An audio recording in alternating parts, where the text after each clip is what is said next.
All right, good afternoon. Thank you for joining us on this beautiful sunny day. My name is Artemi Kalinowski. I'm going to start with some grim news, which you're probably aware of. In the last few weeks, we've heard about the shutdown of the U.S. Agency for International Development. And not only that, but the Dutch government's plans to, I think, correct me if I'm wrong, but to cut in half its own development assistance to other countries. And that got the room quiet, huh? The responses to this have been varied, right? The critique from the right, shall we say, is fairly predictable, right? This development assistance is a waste of money in a time when there are a lot of other needs, whether military defense or something else. It doesn't make sense to give money to these causes or for these purposes. There's also been, if not celebration, at least a kind of acceptance of this to an extent from the left, right? International development, sometimes for very good reasons, has been critiqued as a tool of Western influence, as a tool of American imperialism. USAID in particular, of course, this is no secret, has worked in the past with the CIA. But even aside from that, right, the attitude towards these institutions and this whole kind of project of development is fairly complex. Back in the 1950s, I should say I'm a historian, so of course I'm going to say things like back in the 1950s. Development was, I think, seen with much more optimism as a way to improve economic conditions and eliminate poverty, especially among post-colonial countries then often just getting independence. Over the next 7 decades, these efforts often came up short, and when they did, specialists, particularly specialists called economists, revised their earlier assumptions and prescriptions, often without abandoning the broader goal of development. David Engerman's new book gives us a new understanding of these processes by telling the story of 6 South Asian economists and their efforts to shape Indian, Sri Lankan, and Pakistani economies after independence, and while doing so, really shaping in many ways the kind of intellectual framework for economic development, one that is still very much part of the conversation today. So it's my pleasure to introduce Professor David Engerman. He's a professor at Yale University, and he's made major contributions to the historiography of development, including with his book, The Price of Aid, The Economic Cold War in India, and before that with his work on the American engagement with the Soviet Union. He'll present his book, which is not yet out, though it will be very soon. Those of us who are on the panel today have had the pleasure of reading it in proofs, reading the proofs for the book. And then joining us for the discussion will be Peter van Dam, professor of history here at the University of Amsterdam, and Dr. Esther Medema, lecturer in international development studies, also here at the University of Amsterdam. David, please.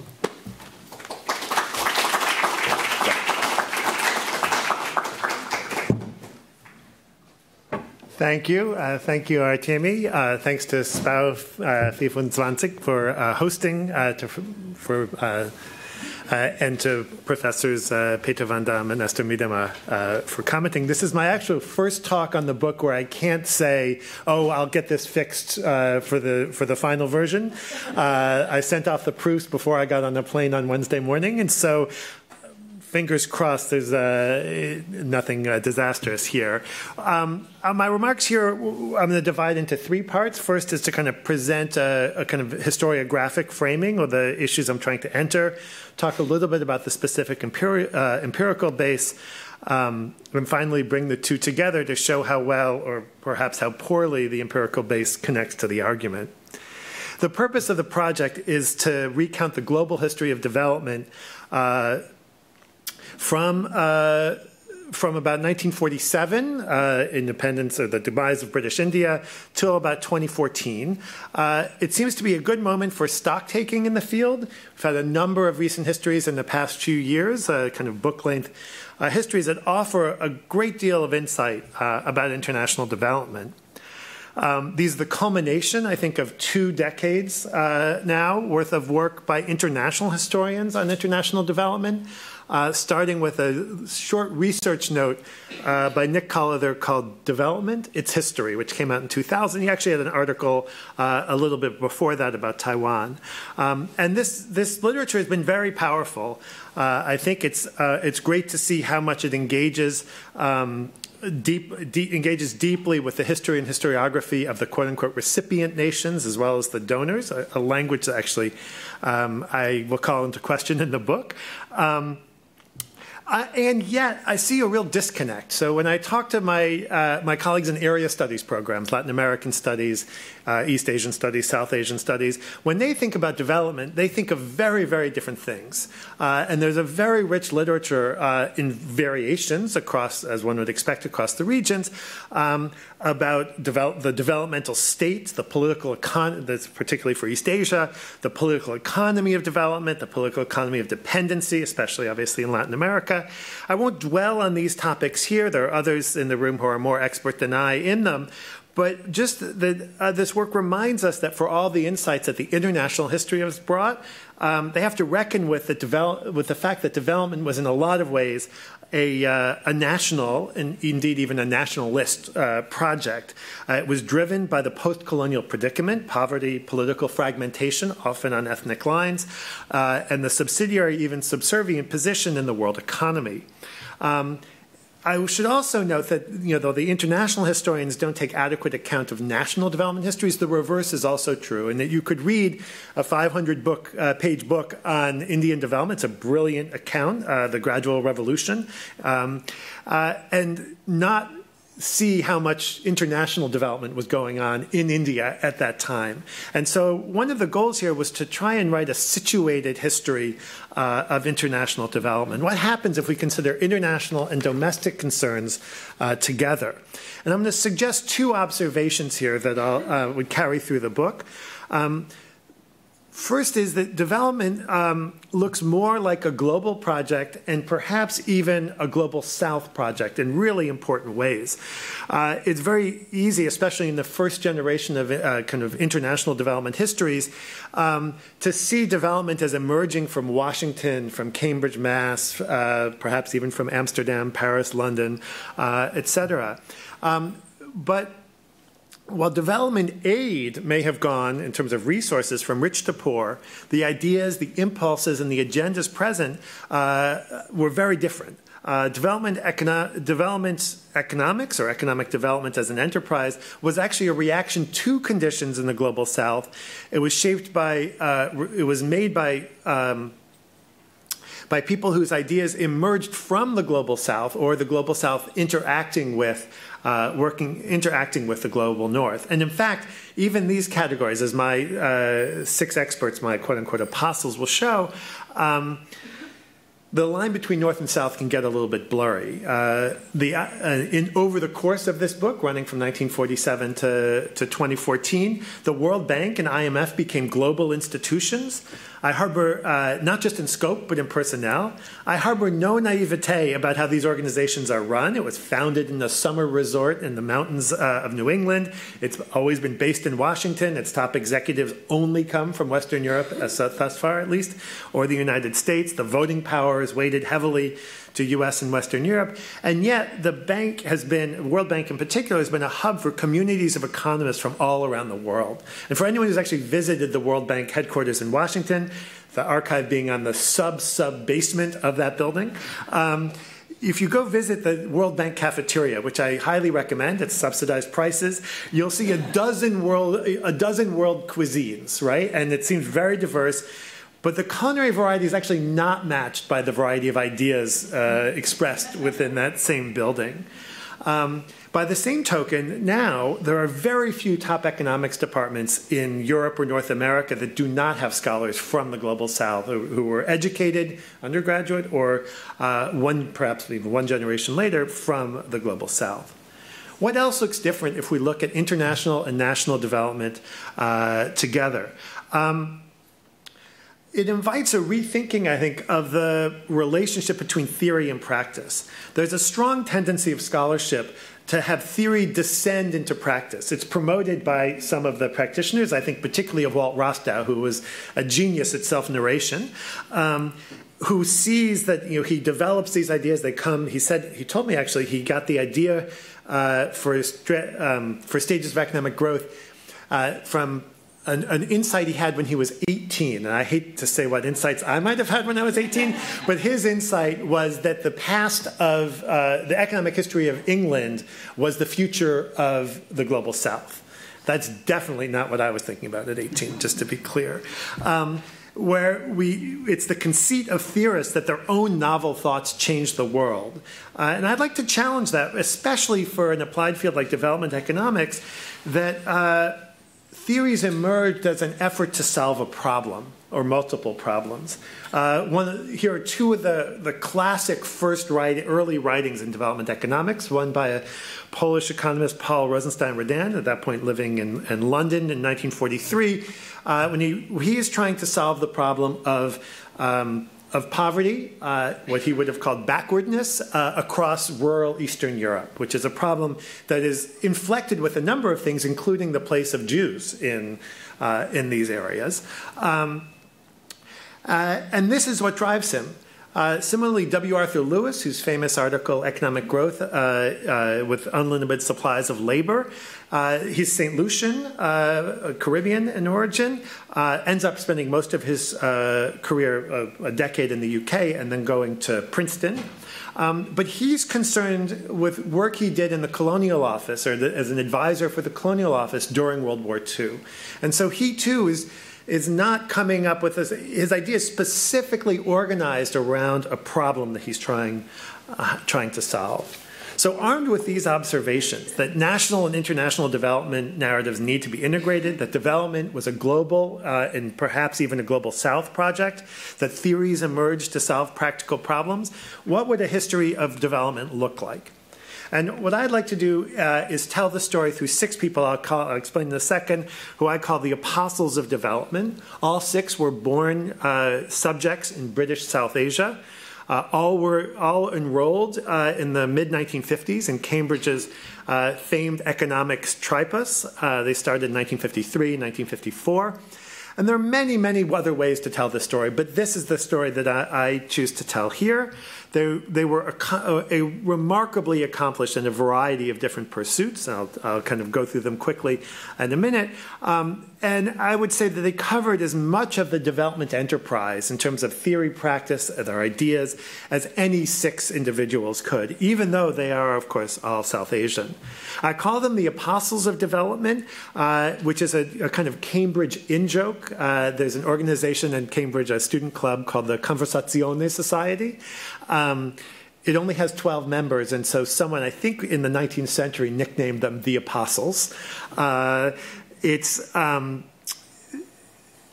two of these six were members of the Conversazione Society. But I would say that they, in spite of the fact they represented a wide range of backgrounds, politics, inclinations, and personalities, that their Cambridge experience, they were all shaped by being at Cambridge. Their careers, I think, were made by it. They all came to Cambridge from different places. 5 of the 6 had university education in South Asia before coming to Cambridge. In fact, 2 of them had not just bachelor's but master's degrees in economics from South Asia, and then started from scratch in the economics tripos as an undergraduate degree. They remained friends, rivals, frenemies for much, if not all, of their lives. All of them were born in the mid-1930s, 4 in northern India, affected by the bloody partition of 1947. In fact, one of them, Manmohan Singh's daughter, has a memoir of her parents, or a biography of her parents, in which he says, to my parents, 1947 was not the year of Indian independence, it was the year of partition. Mahbub al-Haq was a Muslim born in Jammu, moved to Pakistan. Manmohan Singh was born to a Sikh family near Lahore, moved to India. Their fathers' careers ranged from Supreme Court judge to professor to teacher to small-time trader. Their paths to Cambridge varied, but all converged there in 1953 or shortly thereafter. I would say Cambridge University at this time was not not the best, but was probably the best known economic faculty in the world, and they certainly saw themselves that way. The economics faculty had sponsored two of the most recent, by mid-century, two of the most recent revolutions in economic thinking, the neoclassical revolution, Alfred Marshall in the late 19th century, the Keynesian revolution of the 1930s, and many of its economists were preparing for the next ones, mostly in intellectual terms, occasionally in political revolutions as well. These apostles of development learned from neo-Keynesians here, like Nicholas Kaldor or Joan Robinson. I include Keynes as a kind of spectral figure. He dies in 1946, although his presence was keenly felt in the 1950s. In fact, one observer said that the Cambridge economist would, at a seminar, would say, "Well, what would Maynard think?" as if he was just about to enter the room. Never happened, of course. Laboring under the ghost of the recently deceased Keynes, they were led intellectually by Joan Robinson, an intellectually strenuous and, as Amartya Sen said, vigorously intolerant scholar who inspired all of them, not just those leaning to the left. Well, the neo-Keynesians thought that they ran the show. There were others as well. Here, Maurice Daub, the longtime actual card-carrying member, as an American would say, of the Communist Party. He's hired to teach economics at Trinity College. He tells the head of the college, who's quite conservative, about his party membership, and says, you can retract my offer if this is not if this presents a problem. And the response that Daub got was, well, as long as you give us 1 week's notice before you blow up the chapel, we'll be fine. He didn't blow up the chapel. In fact, he was a famously boring lecturer, it turns out. Harry Johnson, a trade economist who had a kind of looked a little bit like Henry VIII, actually, I would say, was later at University of Chicago, but that didn't keep him busy enough, so he had a full-time appointment at LSE as well. Among the things that the apostles, the students, would have learned at Cambridge was that economics was an argument. It was frequently abstract, sometimes abstruse, often heated, occasionally, especially in Cambridge, downright ugly, but it was an argument. They also learned that theory was rooted in an effort to solve practical problems. In fact, the tripos was created by Alfred Marshall at the turn of the 20th century with the idea that it was preparing students to handle the problems of the day. Keynesianism was an effort to theorize the causes and responses to the Great Depression. There were a number of things that the apostles and their classmates couldn't learn at Cambridge. The syllabus is on the left, the exams that were offered, and I have one of the essay exams up there, which I think has prompts that are so brief as to be kind of oracular. Like, you come in and you have to write an essay on the economics of parking meters. Suffice it to say, it was hard to prepare for that kind of question. The two things they didn't learn about, even if they learned about the economics of parking meters, the two things they didn't learn about were the economics of South Asia or development economics. There were no courses on this. There were no exam papers on this at the time they were there. This was actually pretty typical. Cambridge was stuck in the mud in a lot of ways, but even more progressive departments, those who were introducing quantification, especially MIT, also had no courses on any part of the global south or any courses on development economics. But curiously, this freed them up to actually learn a wide range of economic ideas, approaches, and to apply them to problems of development. Over the 5 years in which they were at Cambridge, this group of six dominated. My kids would say they owned the economics tripos. Of course, they have first-class honors, second-class honors, and publicly distributed. 5 of the 6 graduated with first-class honors. Manmohan Singh was actually the only student in his year to get first-class honors. There's the Adam Smith Prize for Best Economic Essay. For 3 consecutive years, they won it. There were 2 honorable mentions. Both of them went to members of the Apostles. There was a political economy club, an evening club, men only. Joan Robinson was not allowed in this era. who could get in on the basis of their test scores. All 6 were members of this political economy club. 2 of them, as I mentioned, were selected for this legendary Conversazione Club, the true Cambridge Apostles. The six scholars launched, for many of them, into graduate school. 2 went to Cambridge, 2 went to Oxford, 2 went to Yale, plus LSE and MIT as well. They were launched into careers with different permutations of academic work and policy work. I want to just give very brief biographies of the six here. Some, I think, are household names, otherwise not so much, at least outside the region. I'm going to start with Jagdish Bhagwati from India, a prolific international economist who made a splash in some of his earliest articles in trying to analyze the benefits, but also essentially the political economy of free trade. He loved the role of contrarian. He promoted it in India when trade was not the name of the game in the among Indian economists. He became a polemicist for globalization, so he's actually in Seattle at the WTO protests in 1999 on a panel against Ralph Nader. He's always been in the running for a Nobel Prize, but thus far has only won I should have started this earlier. He's only won a Nobel Prize on an episode of The Simpsons. Although his website says, by the way, more people watch that episode of The Simpsons than watch the Nobel ceremony. You can see the range of his universities and his institutions here. Second person, Mahbub ul-Haq from Pakistan, well known in the West as a kind of, not as a radical, but as a progressive in liberal institutions like the World Bank and UNDP.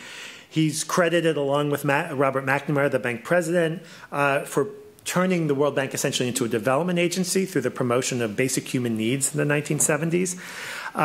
He's also credited, and rightly, with creating the Human Development Index in 1990 for the UNDP.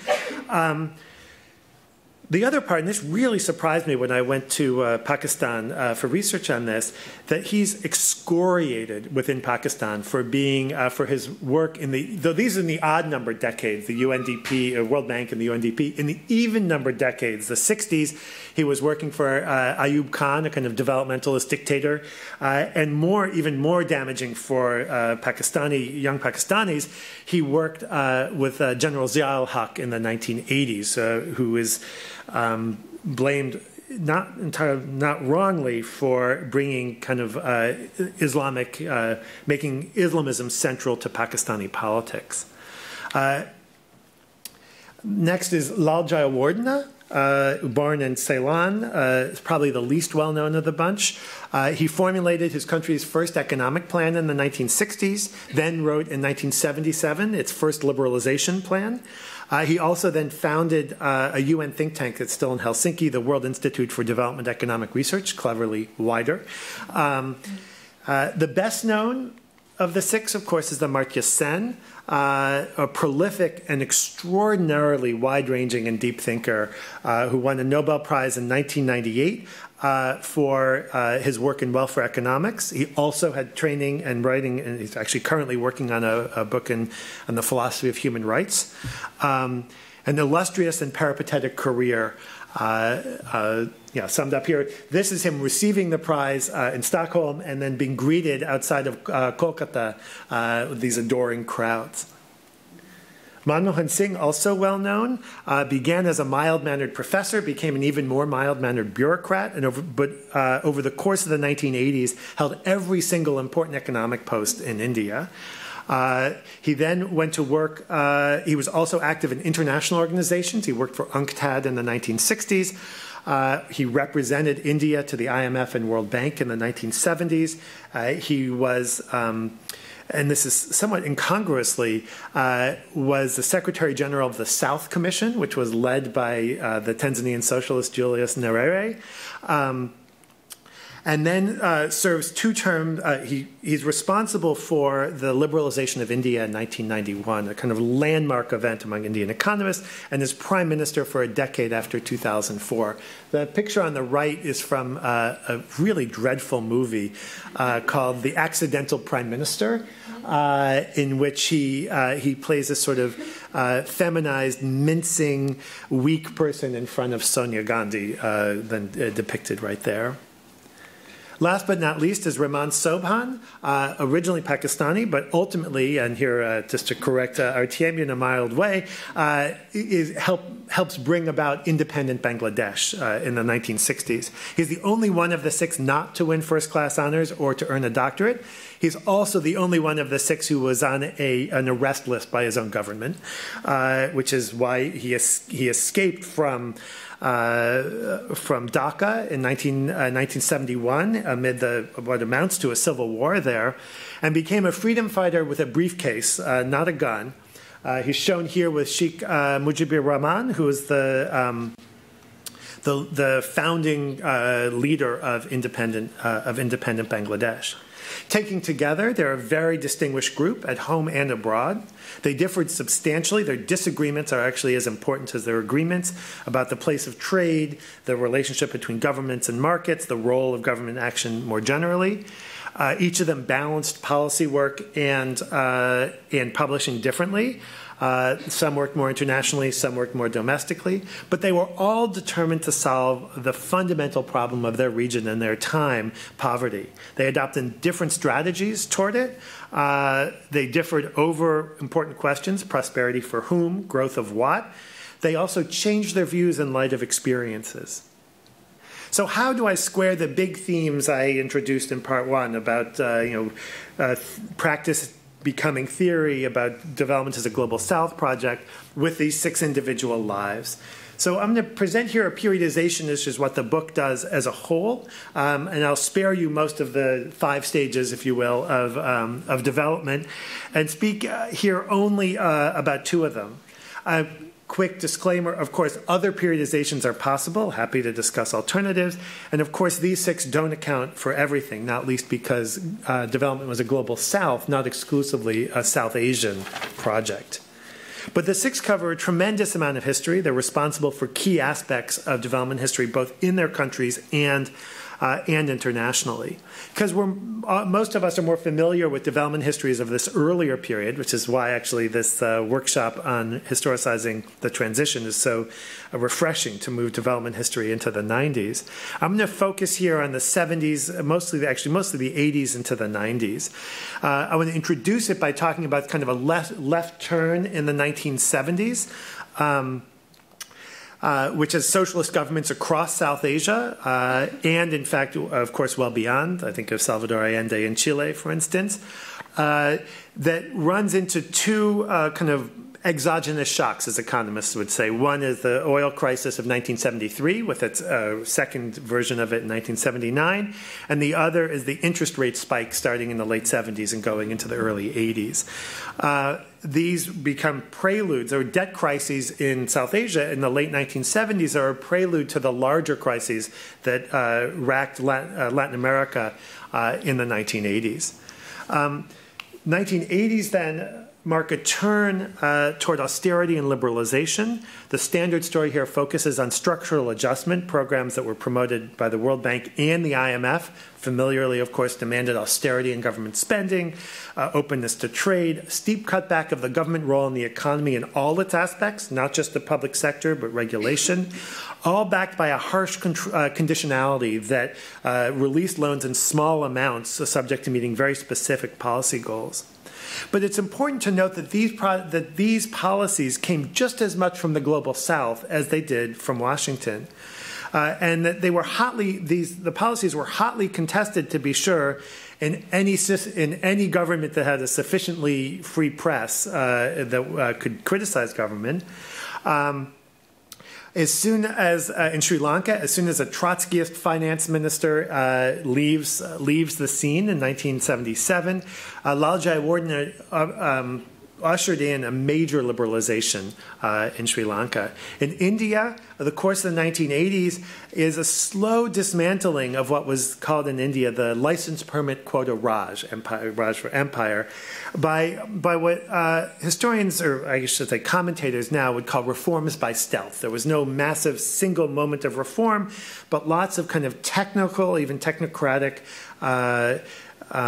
changes that that were part of kind of liberalization. Then, after his sojourn to the South Commission to work with Julius Nyerere, he comes back to India. He's appointed finance minister in the midst of a major economic crisis, and he took on what came to be called not reforms by stealth of the 1980s, but reform by storm. In the course of about 3 weeks, he devalued the currency. He liberalized trade. He deregulated most, but not all, industries.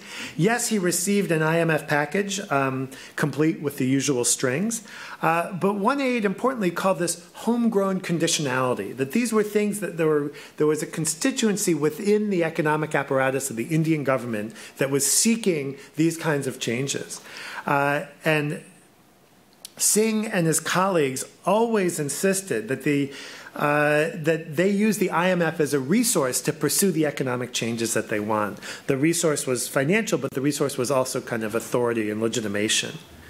Jagdish Bhagwati, at that point at Columbia University in New York, was cheering on the reforms from afar, more than happy to claim credit, I would say, for its intellectual origins, and proclaimed that this was not just the liberalization of India, but the liberation of India.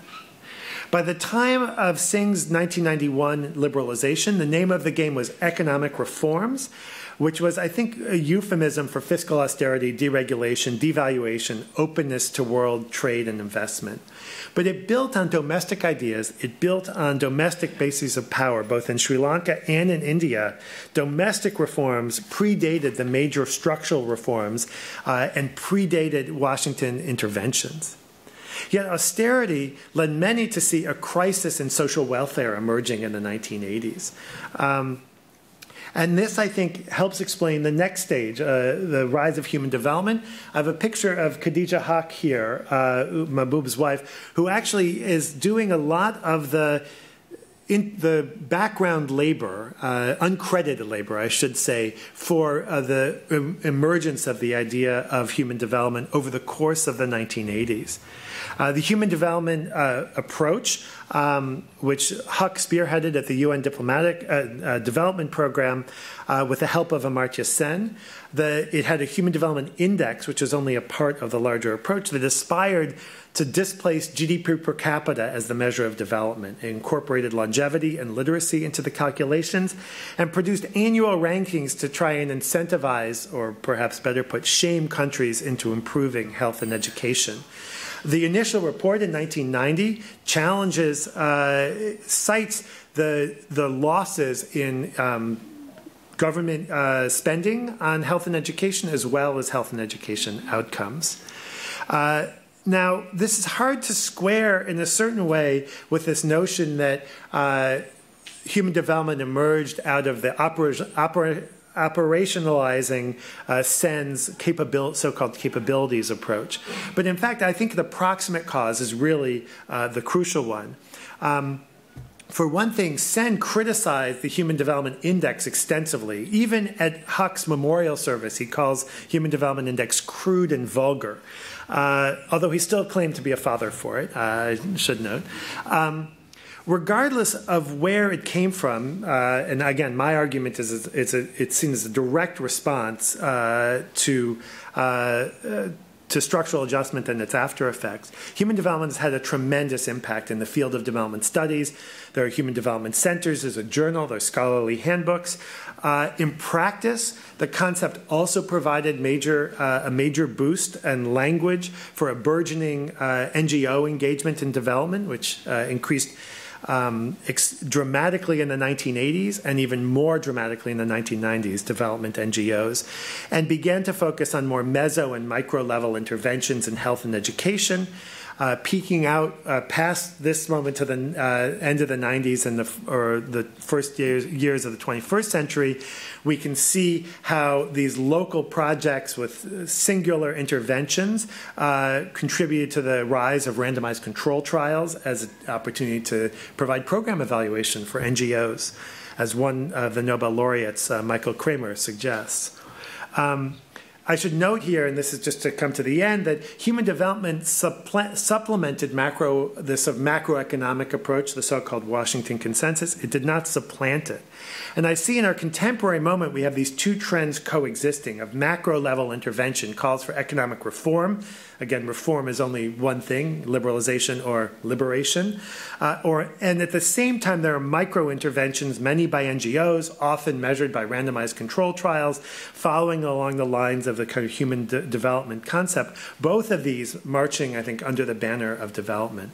I'm sorry to go on for so long, but hoping to give some flavor of the book. And just a brief plug, it should be out at some point in the late spring, both from Oxford here and from Penguin in the region. But thank you for this, and I look forward to the comments.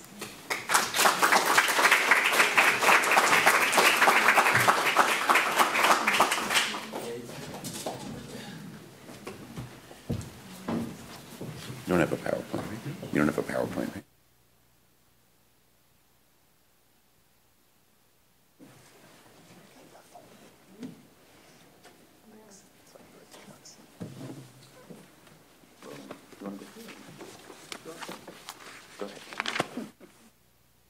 You said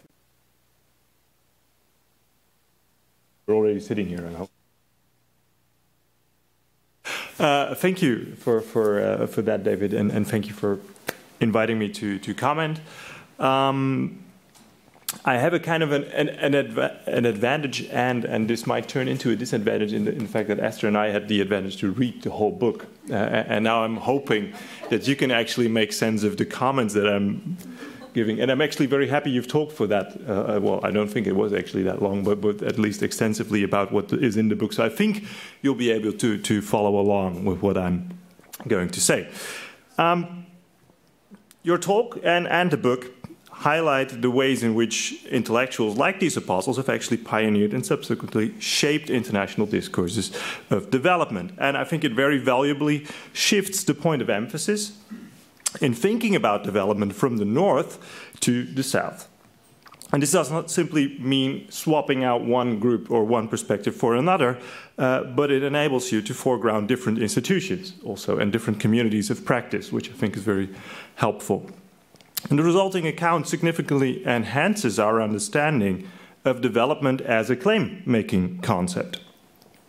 Historiography has discussed development either as a top-down or as a bottom-up project, mostly until the 2000s. On the one hand, we had this idea of development as an instrument for wealthy countries, particularly in the north, to maintain their power over poorer nations after decolonization. And then, on the other hand, it has been analyzed as a tool for people in these so-called developing countries to push for improvements by national and international institutions. And now you present development as a project shaped by a unique group of experts who cannot be easily defined, I think, by a single role or position. Your book and your talk demonstrate what is to be gained by looking beyond generalized ideas about what development has or hasn't been, urging us to instead consider the very different intellectual agendas and policies which have developed under this label, and how these actually intersect or where they might diverge. I think that is in itself an important addition to our understanding of development. More specifically, I appreciate the way in which you cut through the purported conflicts to highlight the common assumptions that lay beneath these different conflicts that most of these protagonists have voiced very articulately. And the convergence in terms of a shared focus on poverty, on markets as the main allocative mechanism, and on states providing for health and education is convincing. Although I would argue that the consensus is much more significant for intellectual history than it is for the history of actual policy measures. Now, on top of that, you succeed in showing us a more particular history of approaches to development, but not one that is detached from global institutions and the evolution of such ideas in other circles. As you demonstrate, this way of localizing development in distinct communities of experts allows us to think about what sets these communities apart and what they share with others. And I would like to expand on that opportunity based on my own work in this field, which revolves around development activism and humanitarianism by civic organizations, particularly in Western Europe. Now, if I compare the trajectories that are prevalent in the circles that you describe, there's, I think, two striking divergences which could be worth dwelling on. And there's a third one that I'm not going to delve into, but that I don't want to leave unmentioned, and that is the role of religion. Of course, that is very, very important to civic initiatives around development, but doesn't really pop up anywhere in your analysis, of course. But I'm just mentioning that, not discussing it. So the first one I'd like to discuss is that there is a notable lack of attention to incidental collaborations and emergency relief in the history of development, which centers on these apostles. The civic initiatives which sprung up in countries like the Netherlands in response to the calls to promote development, on the other hand, were often rooted in those incidental contacts and in relief campaigns. Large agencies like, famously, for example, Oxfam, of course, grew out of local committees campaigning to fund relief operations. And very similarly, the main pioneers of fair trade products and fair trade activities in countries like the Netherlands and the United States first established relations with producer groups they supported through relief work. In the self-fashioning accounts of many of these organizations, the shift from providing relief to focusing on structural improvements was a major step in their evolution. And this purportedly took them away from a charitable approach to one that was rooted in a more critical worldview, which worked to address the roots of inequality rather than the worst effects of it. Now, I've argued elsewhere that we should be taking this self-fashioning with more than a grain of salt. Yet it does bring out a fundamental tension in the work of most NGOs in the field of development. On the one hand, they articulate a vision on structural change, which they hope to contribute to, and on the other, they are constantly challenged to respond to acute crises. And even, one could argue, depend on such crises to be able to fundraise. And that is one of the very bitter ambivalences, of course, of NGOs in this field. Now, the apostles, on the other hand, have emphasized a structural approach to development from the outset of their activities, and this is, I think, a striking difference. I think this discrepancy provides an opportunity to consider what kind of community of practice these men actually constitute. As economists, and often also as proponents of planning, their views are notably geared towards structural change and long-term goals. They certainly do not ignore realities on the ground. This, I think, you show very, very clearly. On the contrary, one of the remarkable feats of the book is that it shows how their work is rooted in a concern over poverty they witnessed in their own environments. Yet they're not simply acknowledging these everyday realities. Rather, they consciously decide to address them as structural problems in need of long-term economic solutions. And this provides a prehistory to the divergence you just mentioned, I think, that you observe around the issue of the idea of human development, which you state was by and large claimed by NGOs as their field of expertise during the 1990s. Now, might that division of labor have a longer trajectory in terms of politics of expertise, where, if I put it very schematically, expertise on economic issues was largely claimed by people employed by national states and international institutions, whilst NGOs have successfully claimed expertise around issues like emergency relief, social development, and environmental protection. And that brings me to the second divergence. Development activists in Western Europe, in particular, started to devote attention to environmental issues, at least since the 1970s.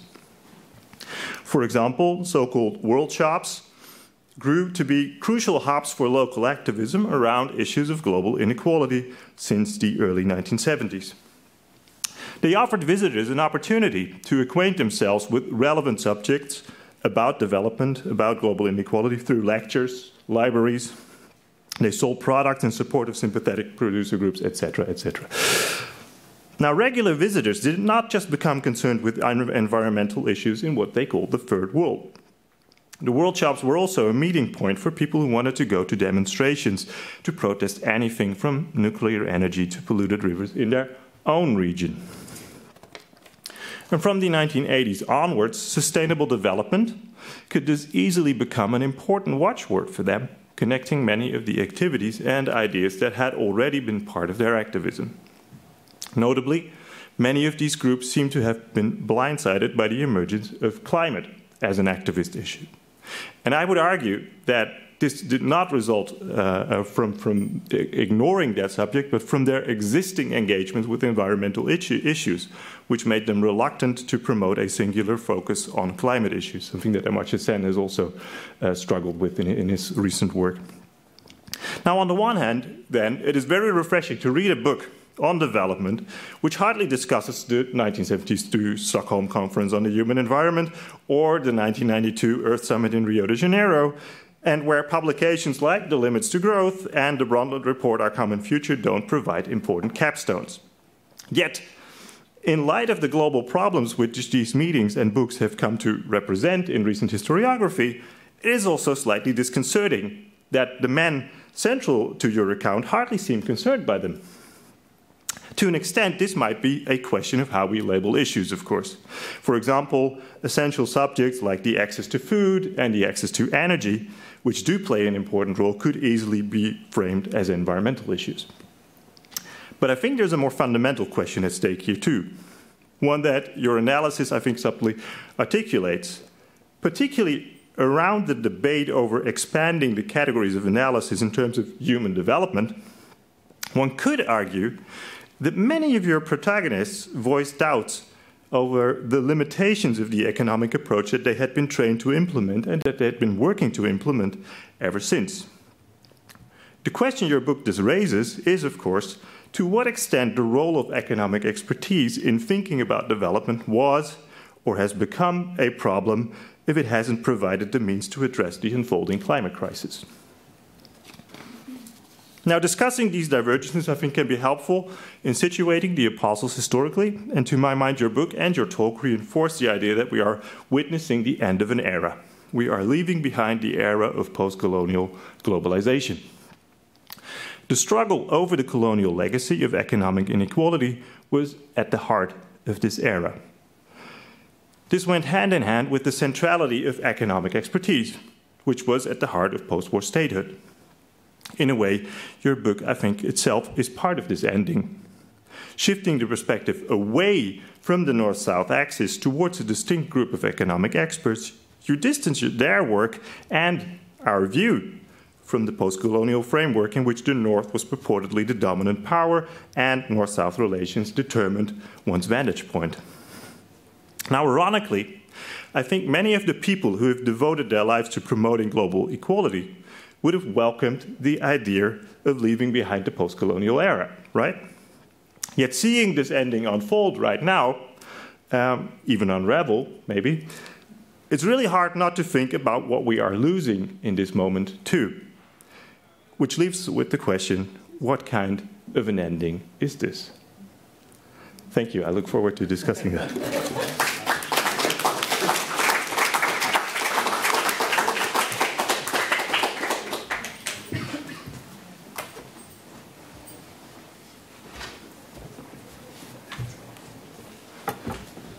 Thank you, and thank you. Sorry, Peter, I'm looking at you. Yeah. Thank you also for giving a brief account or your reflection on the book, because I'm not doing that. What I did instead is I have a series of just reflections and things that struck me as I was reading the book, and in part those reflections and what struck me come also from a place of being the daughter of a development economist. Although he studied in the 60s when it was perhaps already more established. But thanks to your book, I now know that there's no such thing as development economics, but only economics. So I can go back home with that statement. It was also a really instructive book for me to read, having worked in the field of development and then later on going into work in the field of development studies, as a reflection on the time when I was also working in this field. So some of my comments also come from that place. No mean feat. The book also made me laugh in places, which I thought was, for an academic piece of work, was particularly notable.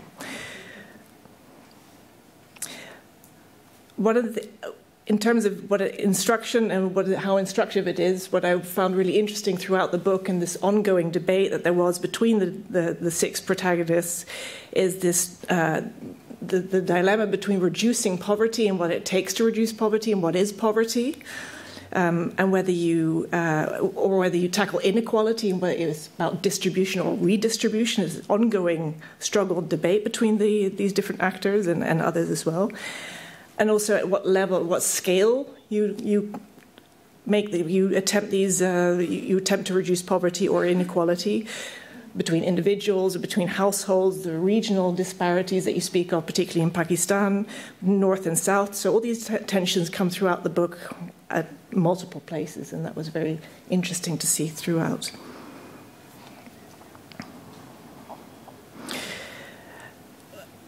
One thing which was really notable, and particularly in the beginning, was this language of development and underdevelopment specifically. I think you speak of that there was studies of primitive economies. And I was thinking that many of the apostles, or how you describe their trajectories, their careers, that many of them sought to steer away from politics, except Soban, who very clearly was very politically engaged. But this language of underdevelopment and primitive economies, I couldn't help but wonder how would they have related to this language and engaged and used this language, having come from pre-colonial South Asia, moving into independence, and using this language to speak about their own country, their own contexts, and trying to steer away from politics and the very normative questions all this terminology raises. So I was wondering how did they do that?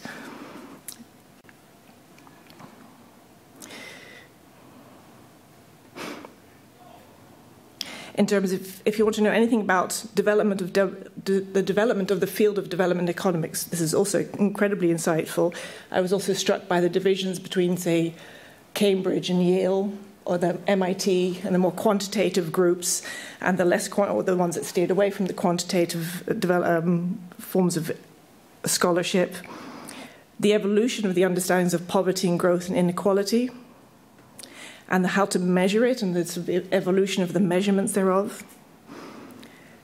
One thing which I remember being incredibly important to me as I was working was the Voices of the Poor, actually, a key World Bank publication from the 2000s, 3 sets of books by Deepa Narayan, female, which is one of the sort of which is another thing I really noticed, the 6 men, and actually women are, I was wondering, where are the women?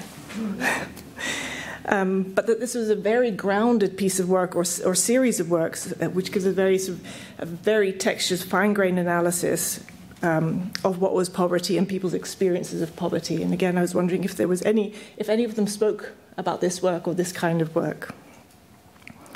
And I'll come back to this more fine-grained analysis that I think that these books do just in a minute.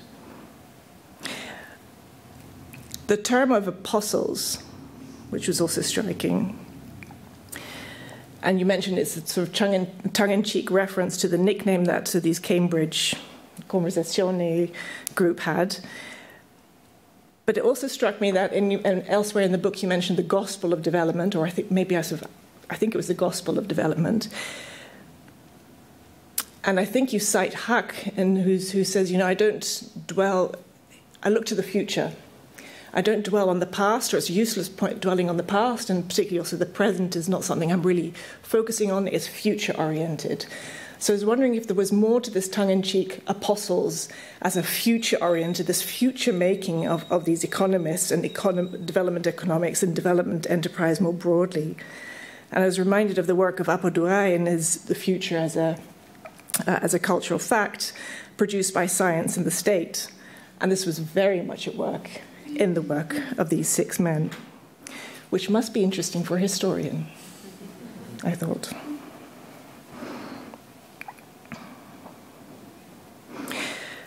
The north-south and the south-south dynamics, which Peter's also spoken to, and you earlier on, again here, this relates to my earlier point, how did they navigate this space? And you write about how they sought to create intellectual and economic footing or equal footing on this world stage, in terms of the academic pursuits, but also the efforts to democratize with the World Bank and the IMF and the limited success therein. They come from very privileged backgrounds, all but one. So this clearly shaped how they navigated this space as well, and the positionality. And yet I wondered if some of them spoke to these questions. You allude to this point towards the end of your book, and I'm paraphrasing completely, but I believe that you mentioned something around a degree of perhaps blindness, in my words, to their own privilege. And I was reminded in that regard of a very powerful podcast by a young Keralan woman, Bhavani Kunjulaxmi, in which he takes upper caste Sen to task for his praise of the so-called Kerala model. And she asks him, what do you know about colonialism, seeing as the Brahmins colonized Kerala? Again, this sort of raised questions to me. What does it say about the sensibilities of the six apostles for poverty on the ground? So it's theory, practice and theory, but what was it about the practice that they were sensitive to?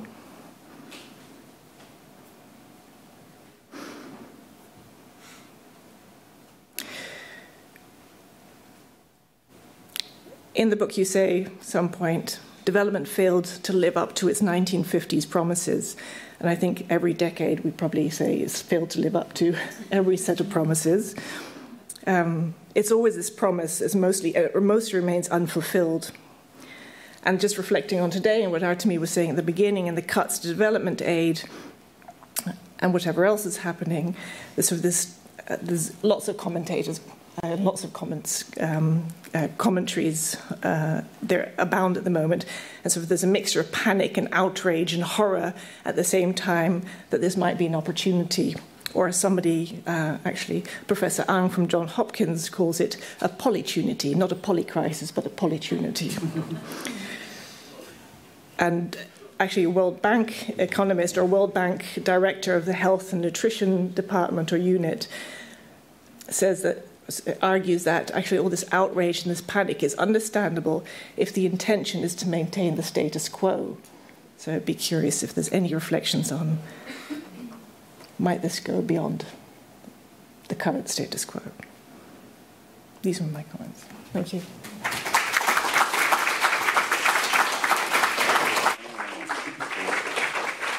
Thank you so much. Thanks so much for these. They're really interesting comments. I can't address them all. One of the beauties of having a book behind it is I can always say this is handled in another chapter. One of the chapters in which to Petra's point about environment, it is handled when Mahbub al-Haq is active in the precursors to the UN Conference on Human Environment in Stockholm in 1972. He takes the position that Indira Gandhi takes in the final plenary of that conference, which is the problem of environment is the solution to environment is more development, right? And it comes out of this global South suspicion that after having wreaked havoc on the Earth atmosphere, the global North is saying that we can't have any more, right? And so they are attuned to it, but development seems to be the answer to that for them, both Indira Gandhi in the political register and Huck in the same way. Although hearing Esther's comments reminds me that development is always the answer, right? This is from James Ferguson's Anti-Politics Machine, that the problems of development can only be solved by more development.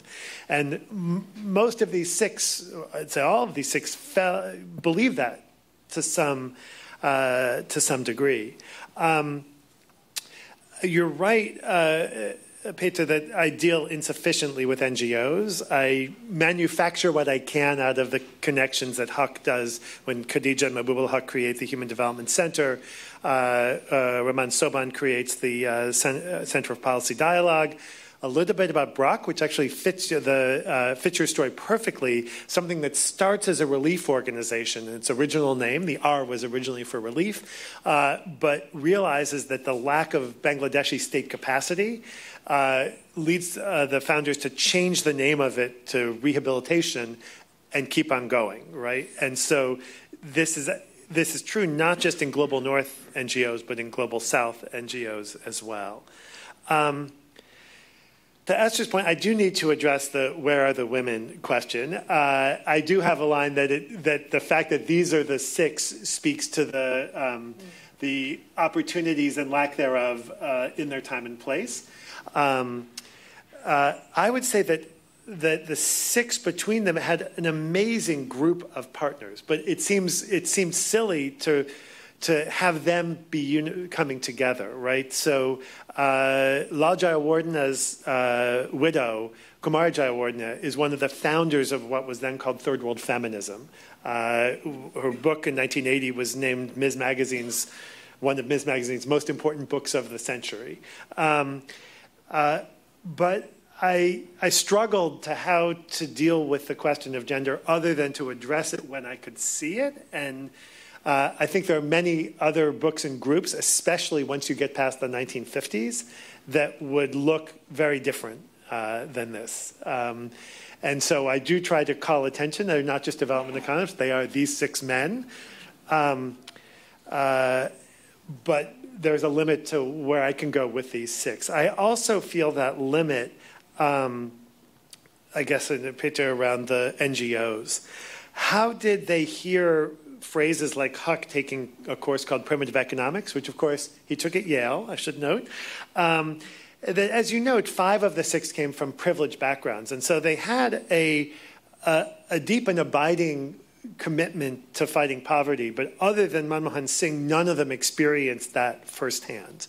And I think that's an important observation. I think the other place you can see it, and I deal a little bit with this in the later chapters, is the collaboration between Amartya Sen and Jean Drèze. Drèze is this amazing Belgian economist, son also of a Belgian economist, who, when he goes to London, he lives with the unhoused. He has this extraordinary commitment to a deep understanding of the lives of the poor of India. In this sense, complementing Sen's more theoretical approach. So I think in that relationship, you can see the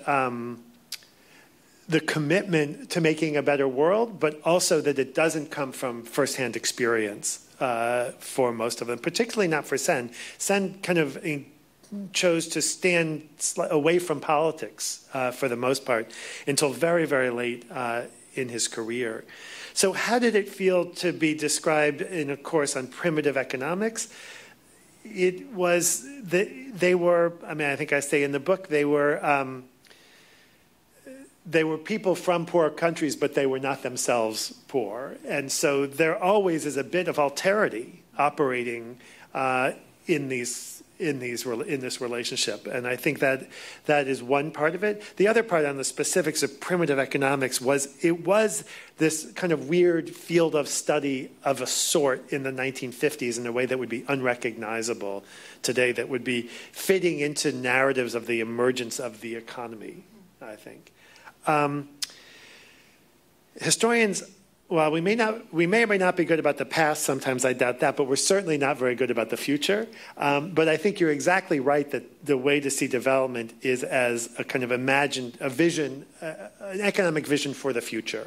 And that is what they're all engaged in, and they're all trying to work out the relationship between how we get from this present to that future. And that's what's driving their work, although I could have addressed that more robustly in terms of the theory. But in general, I really appreciate the comments and hope I've at least been able to address one or two of them. All right, excellent. We have time for some Q&A. I'm going to take one of those.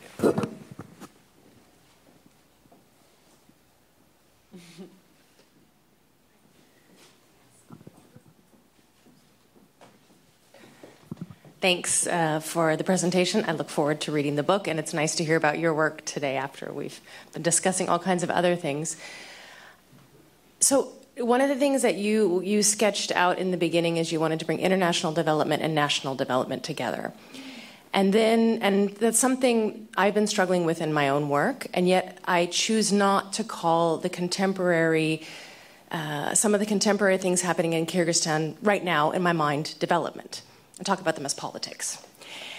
And then I was wondering, Esther, in her reading of your book, said you don't talk about development economists, they're just economists. And so I'm curious about when these men are doing work at home in their various positions, you outline their positions. How do we distinguish the work they're doing at home? Is it development? Is it they don't want to call it, obviously you said Sen didn't want to see himself as political, so I can't call it politics, but is he just an economist? Is he a planner? Like, my question then is, when they're at home, what is the difference between development and politics and government? Mm-hmm. Mm-hmm. I think that's a good question. I mean, my last book had the central organizing purpose was development politics, so it's something I am attuned to. I think, if I'm getting this right, I think Esther's comments about development economists versus just economists is actually an argument about what Albert Hirschman later calls monoeconomics. Is there an economy, is there a separate set of economic tools and rules that apply to poor countries than apply to rich ones?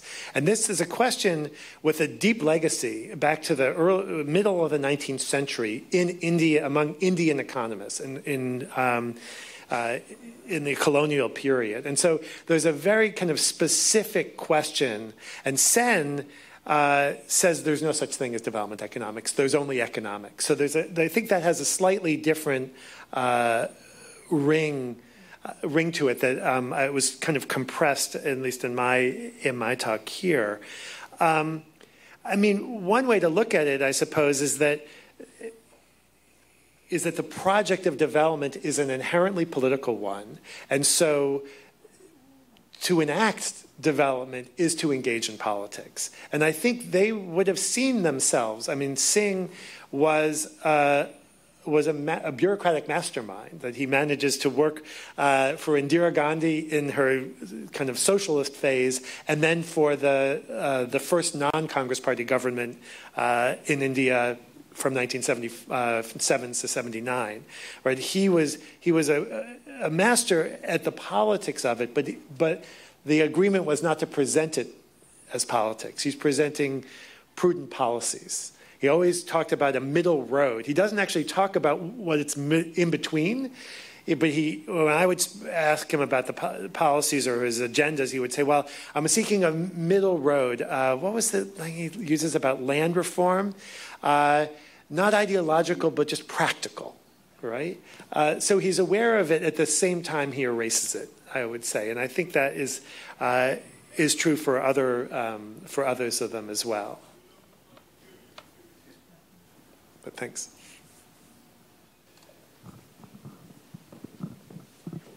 This is maybe a bit more general question, but one of the things that I've noticed in the last 10 to 15 years is that a lot less discussions, also public discussions about economic development and issues related to economic development. Is this something that you've also ascertained? I grew up in a lot of different countries on 5 continents, and it really strikes me that the last 10 to 15 years there's hardly any public debate. Up to about 5 weeks ago was USAID. So do you have any thoughts on that? Yeah, I mean, I guess I would try and see this in this bifurcation, and that for the macro level, there is no development economics, there's only economics, right? And the idea is that it's a universal science, as they would have put it, and they do put it, and therefore needs, therefore, the Washington Consensus, for instance, is rooted in, prudent economic policies, rational policies. And I don't mean to say that they're this is in their language. I think the language of development has faded to some degree. I mean, that none of the countries that I'm studying in this book, Pakistan, Bangladesh, Sri Lanka, and India, are considered the poorest countries anymore. They are now lower middle income, right? And so we have it. The poverty and inequality have hardly ended, but it's a different issue than it had been. And this is true over the decades of work. The USAID, and I've really puzzled, I mean, first of all, what to think of my country these days, but also how does this fit into my book? USAID is a very minor character in this book. It was central to my last one.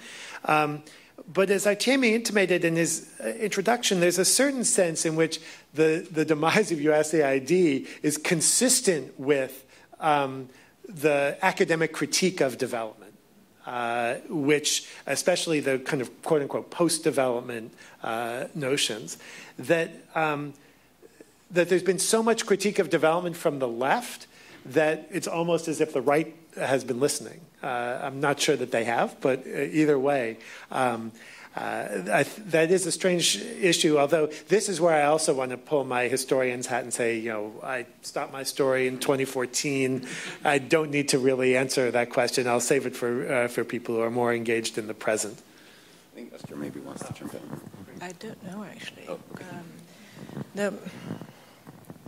But where is the language of development economics gone in the current present day? I'm not a development economist or an economist. Oh, if it's about the discipline. I mean, if it's about the discipline, development economics, I mean, Paul Krugman had an essay in the 90s called The Fall and Rise of Development Economics.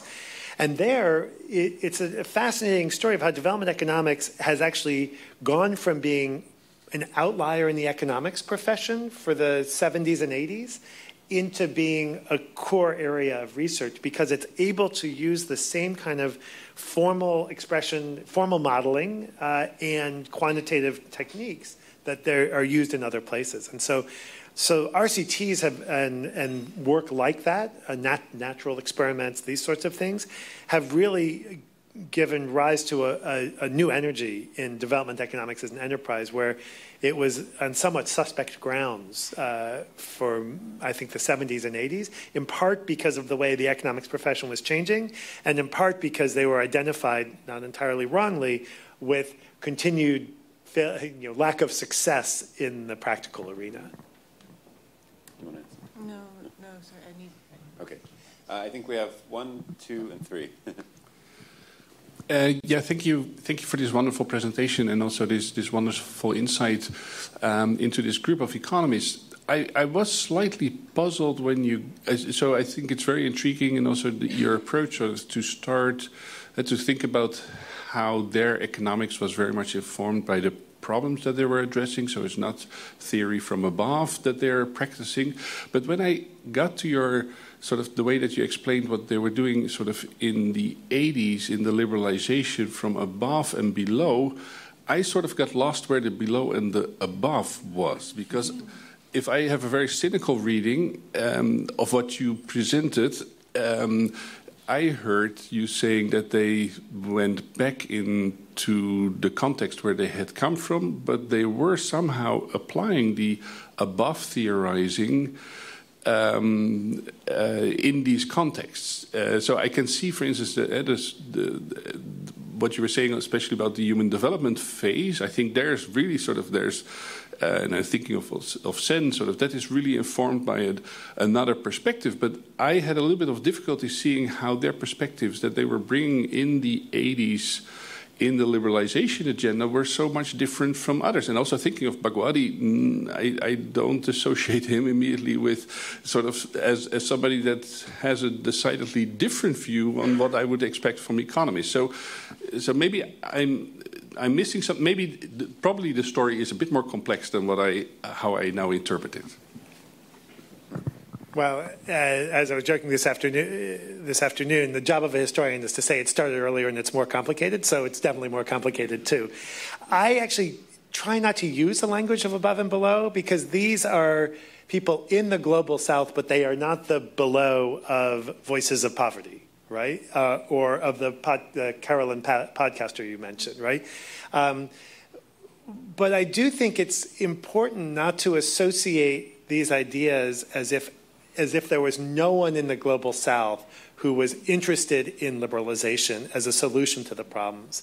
So there's a document that I could not locate, and neither could Manmohan Singh's daughter and biographer, which she outlined right after Indira Gandhi's election. And the election, her slogan in the 1971 election is, it comes in response to the opposition saying remove Indira is their policy, is their platform, really substantive platform, as you can see. And she says they want to remove Indira, I want to remove poverty, right?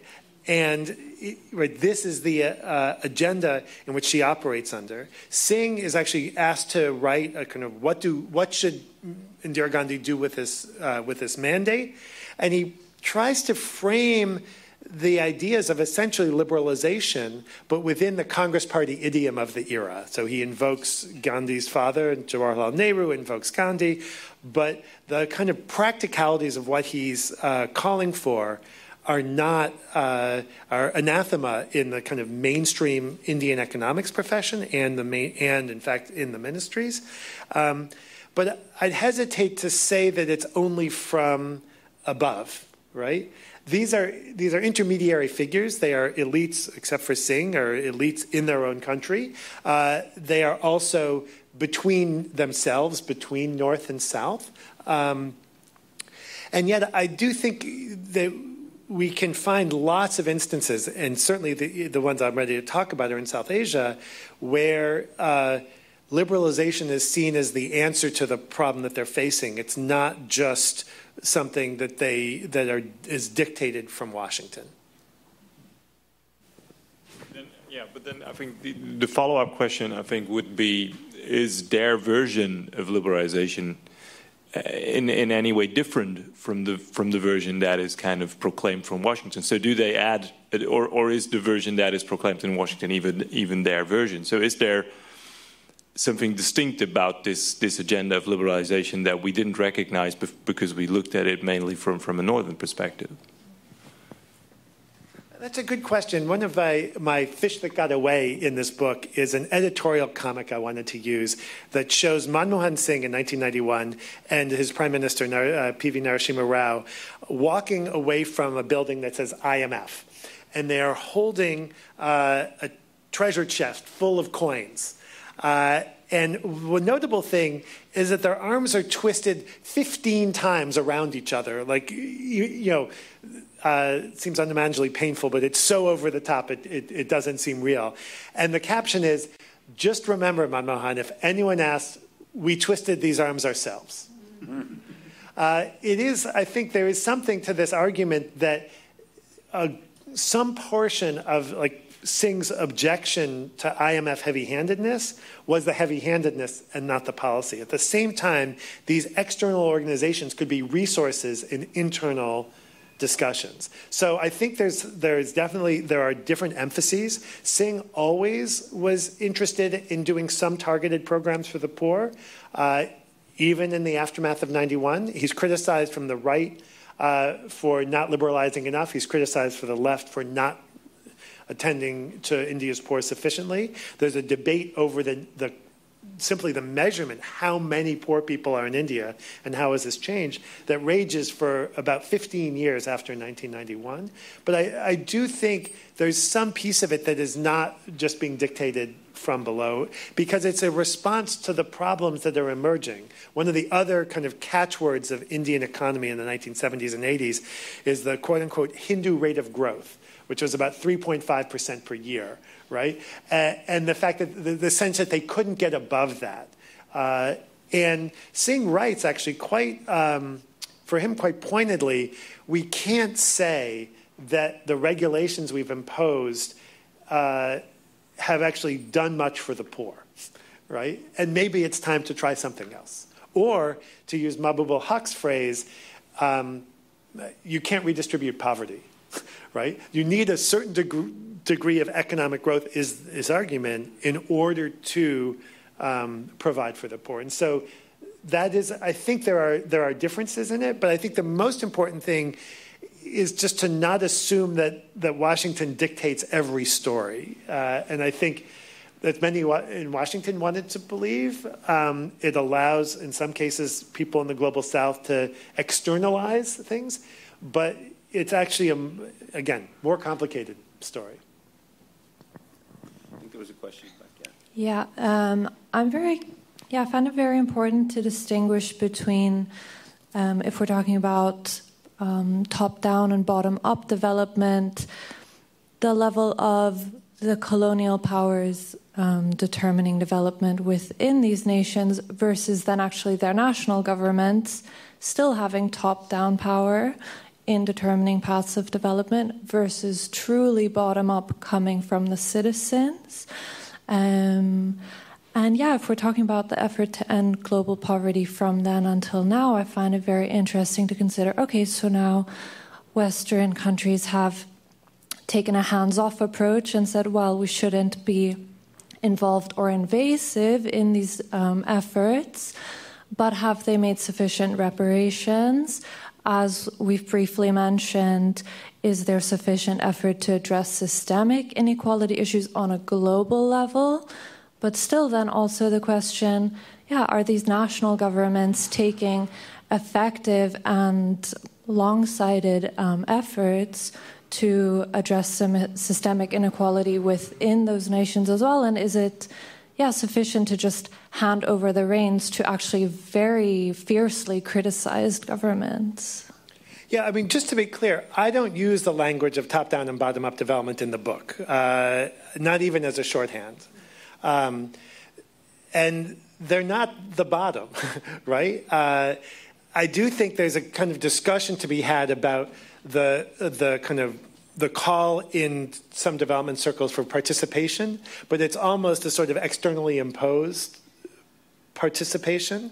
As for the question of reparations, there's actually Mahbub al-Haq, after the Pearson Commission report comes out in 1968, Barbara Ward convenes a set of conferences that produces a book kind of reflecting on the Pearson Commission report. And Huck's contribution to that is an essay that is framed in terms of debt forgiveness, but it's that the global South countries are willing to slow down the repayment of the debts that the colonizers owe to them for the extraction of resources. And it doesn't have the edge of Samir Amin or Walter Rodney, but it's that very same point that the colonizers grew rich on British India. I mean, this is a 19th century Indian argument about so-called drain theory, right? The draining of the national economy. And in fact, Manu Goswami, the historian, has a brilliant account of how GDP, or what becomes national income, not quite yet to GDP, measured in a specific territory, is something that emerges in the Indian critique of colonialism. So there's a set of questions about development that these apostles don't directly address. And so I, for better and for worse, are trying to frame the book around them. That's not to say that these other both organized social movements and organized social movements in the North and in the Global South aren't incredibly important and significant, and are, I would say, part of any kind of lasting solution. But it's to sketch out what people interested in engaged in the development enterprise, what they saw, and also what they didn't see. Yeah, thanks a lot. I really enjoyed the book presentation and the discussion that followed and continues to follow. I have a slightly provocative question, perhaps. In the history of Central Asia, we often talk about, to what extent the fact that local apparatchiks or local, planners and whatnot were educated in Leningrad or in Moscow and then came back to Central Asia, to what extent that really mattered for local voices to be heard, right? Essentially, people who were born in Tashkent and educated in Leningrad and Moscow and came back to Tashkent, they were not local Uzbeks anymore. They were kind of like trained, or I see Artemi disagreeing already, and I'm happy to continue that conversation. But essentially, they were trained in the system that when they came back, they were just repeating the same. And I want to kind of like extrapolate that to the same example here. You talk about it's basically a celebration of people from South Asia, educated in Cambridge, coming back to South Asia, kind of like, do they really bring anything new that was, basically, what is South Asian about the development that they brought South Asia, having been educated at the metropolis, so to speak? Yep. So one thing that I failed to do adequately in the presentation is say that actually they didn't necessarily, the imprint of Cambridge is much less than it appears. That in some sense, looking at their time in Cambridge is a contrivance to pull a group of people together. When Mahbub ul-Haq and Amartya Sen meet each other in October 1953, they're late to one of Joan Robinson's lectures. They start this conversation in which Huck says, why do we even need to learn this stuff? Like, who cares how the price of toothpaste is set? And Sen says, well, then what are we doing here in the economics program? He says, well, we need to learn this in order to be able to be heard, right? And so there's a sense in which Cambridge and their subsequent education served as a credentialing mechanism. I was careful in this to say that Cambridge was in no way the best economics department or faculty in the world in the 1950s. It was living on a kind of faded glory. That Sen says that going to Cambridge was a letdown after his time at Presidency College in Calcutta, right? That their engagement of what's South Asian and what's not is really complicated. And it's, I mean, in some very sort of obvious ways, that English is an official language of India, that all of them live their entire professional lives in English, that many of them were, they all had, except for Sopan, all had some training in country, whether it's British India or independent India and Pakistan or Ceylon. And so it's very hard to kind of disentangle where India stops and Europe begins. But I would start from the point that Cambridge wasn't the sole stamp on their careers. It may have been a kind of passport, like a passport stamp that allows you access to certain conversations, to certain kinds of training, and that they used. We have time for one more. Oh, I totally don't feel any pressure to be the last one to ask a question. I had a question about bottom-up, and no, I'm joking. Thank you so much. I'm also really enjoying the panel. I was curious a little bit about, like looking at the title, The World They Made. I was curious what were the sort of boundaries of that world. And I can see this sort of complex constellation of Cambridge, Washington, South Asia, obviously. But like, I'm curious, did those people also actually engage with other parts of the third world? And you already touched a little bit upon that, but is there sort of a certain politicization from their side of the notion of global South and what those sort of networks and those, like what can global South as a movement demand from the global North? Thank you. Yep, it's a great question, and I touch in a couple of places on it. In general, what's striking about the 1960s, where India is absolutely committed to import substitution industrialization, and Latin America, much of Latin America is committed, is that there's almost no conversation between them, right? And that doesn't happen until the 70s and especially the 80s. UN creates its Office of South-South Cooperation, I think in about 1978. It's driven in part by the impulse of the new international economic order. But the part of this, I was struck by the sort of historical analysis of the new international economic order as a rising of the South, because it seems to me ultimately a concession to global capitalism, right? Up until the 60s, it's possible to talk, and Central Asia is very peculiar in this, in ways I'm not going to be able to unravel here, of an international socialist world economy. By the 1970s, Poland is getting loans from the World Bank, and Ford Foundation sets up an office in Warsaw, right? That there's this kind of concession to global capitalism that happens, and South-South cooperation in this. So Manmohan Singh, for someone who ends up leading an organization called the South Commission, is kind of perplexed by its aims, because from an international trade perspective, trade takes place with complementarity. When I have something that you want, you have something that I want, and we trade to both countries' benefit, right? That's not really the case in the Global South, and the kind of in much of the Global South, right? And so the reliance on South-South cooperation is itself a sign that they are not going to change the structures of the international economy, right? And so I deal with this in chapters on, I think it's called the struggle to democratize the international economy, which fails most importantly at the IMF, and gives rise to the NIEO, which, unlike the Bretton Woods institutions, one country, one vote, they can pass this kind of these declarations, but they can't actually perform any structural change. And so, in this sense, I actually see it as there's a book that's coming out soon that says the real adjustment of the 1980s is the adjustment of horizon of expectation, and the adjustment downward of the horizon of expectation. And that is something that is dated to this author would date to the 70s and 80s.